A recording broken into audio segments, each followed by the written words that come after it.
Alors vous allez aller sur la chaîne de Keemstar, puis choisir la miniature que vous voulez. Vous faites copier-coller et vous avez plus qu'à l'agrandir. Et voilà. Incroyable.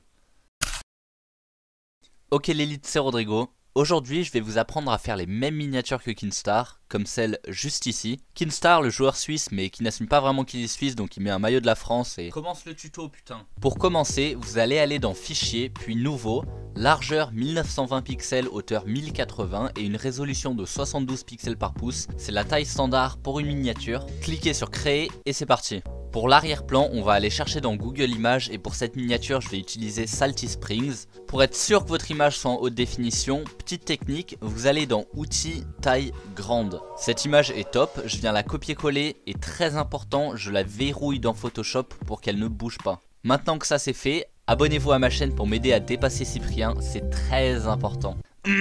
Ensuite on va aller chercher Keemstar, encore une fois dans Google Images, mais si la miniature est pour vous, mettez une photo de vous évidemment. Je vais prendre celle-ci, l'idéal c'est qu'on voit la personne jusqu'à la ceinture. Une fois qu'elle est copiée-collée, je viens la détourer avec l'outil de sélection rapide. Assurez-vous que vous n'oubliez aucune partie de votre personnage, faut pas que ça le découpe. Une fois que vous avez l'impression que votre sélection est terminée, vous allez venir cliquer sur sélectionner et masquer en haut à droite. Tout ce qu'on va faire c'est tirer un peu le rayon et une fois que c'est fait, on n'aura plus qu'à appuyer sur OK.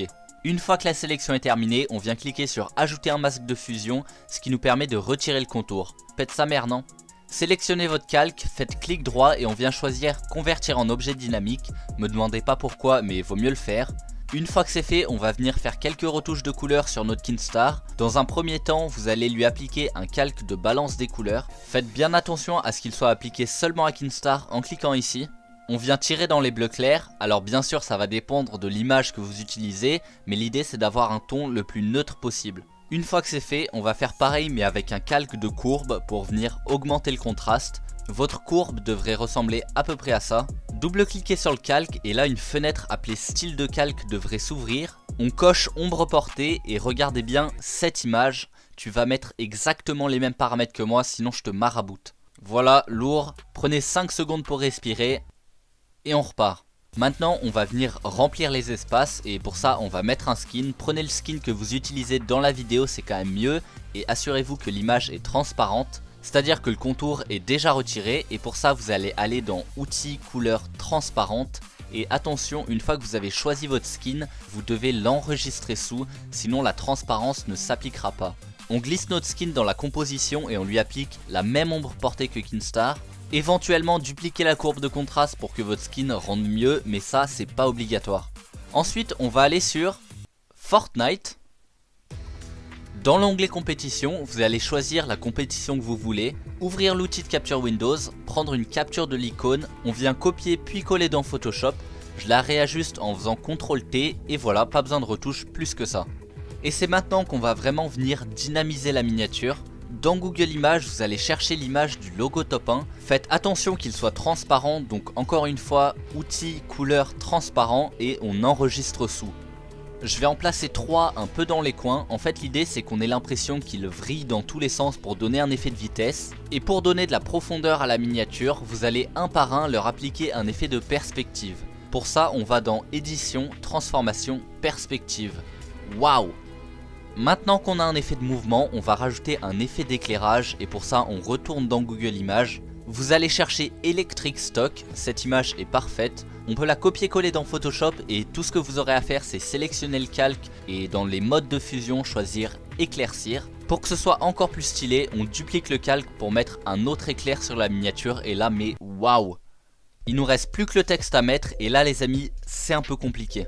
Réfléchissez à la phrase que vous allez mettre. Perso je vais écrire on détruit la demi-finale pour se qualifier. Ce qui va être important c'est d'identifier le mot fort, le mot qui va attirer l'attention et en l'occurrence c'est détruit. Parce que ce qu'on va venir faire c'est écrire notre texte avant le mot fort, sur un autre calque le texte après et sur un calque seul notre mot fort. Et là vous allez me dire ouais sous prétexte que j'ai pas la bonne police d'écriture, je peux pas faire la miniature, c'est quoi ce raffut?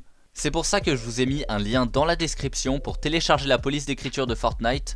Je vous conseille d'activer votre adblock sinon le site risque de vous spammer de pubs. Une fois que vous avez installé la police, vous allez sélectionner votre texte et choisir Burbank Big Condensed pour la police. Vous avez plus qu'à agencer les différentes parties de votre texte, mais là le plus important c'est que votre mot fort soit plus grand que tout le reste.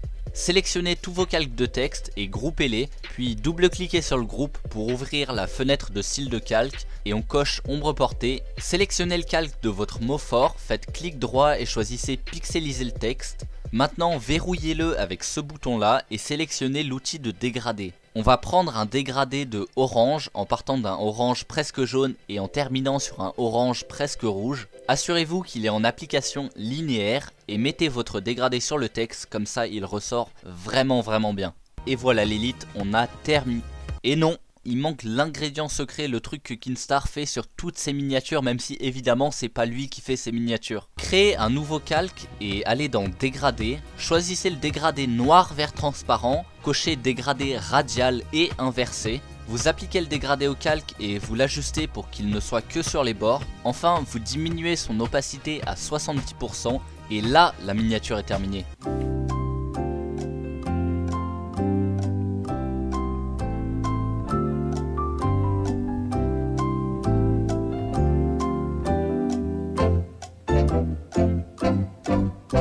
Pour l'enregistrer, vous allez dans Fichier, Exportation, Exporter sous. Vous choisissez JPEG et vous cliquez sur Tout exporter. Et voilà l'élite, vous avez une bête de miniature qui vous permettra de pécho un maximum de go. Après, si vous avez la flemme et vous avez envie que je les fasse pour vous, n'hésitez pas à me MP sur Twitter, c'est @Rodrigo. Et les pépitos, ça marche aussi.